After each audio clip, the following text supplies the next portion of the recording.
If you do the math, I have given 66% of my lifespan to a phone company. At some point, you have to wonder where I begin and where Verizon ends. Let's start at the beginning. Blah blah blah blah. You know my stupid-ass son-in-law failed the Belle of Pennsylvania test. What test? They were hiring for part-time help, and he took the test and failed it. Call Bell Telephone to take a test to be a phone man. I don't want to be no phone man. You better go take that test before I put my foot in your ass. That was back when people listened to their parents. Her foot had been in my ass before, and believe me, it's no picnic.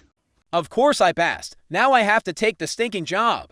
I am so deeply intertwined with this company. My first wife worked here for about a week. If you assholes don't stop calling here, I'm cutting somebody the hell out. I knew that would not last. My second wife worked here for 28 years. My daughter worked here until she had one of those days. Man, fuck this shit. I quit. My closest friends have worked here. And it was all love. I loved the company, and I thought the company loved me.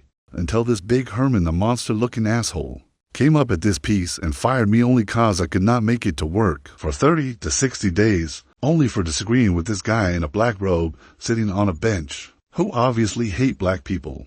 I don't really know that.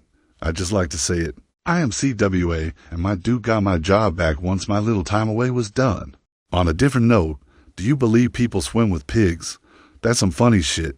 Love you, Scott and Mandy. That is some funny shit though. But back to my brothers with CWA, we stood tall through the years. We stood tall in 1989 for 17 days, then again in 1998 for only 2 days. The company knew they could not do without us, but in 2000 they thought they could, but of course, they could not.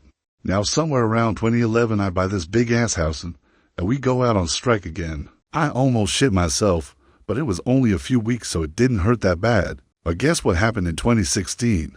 45 damn days. While I got to hang out with the brothers, cooking out and terrorizing management. G made ribs. I still think about them ribs. It was the best of times during the worst of times. We stood strong together and prevailed. Even though it seems like I am paying $1 zillion for health care now. After paying nothing for 20 years, but what do I know? Did I mention to you that people actually swim with pigs? This has been a public service announcement. Can you hear me now?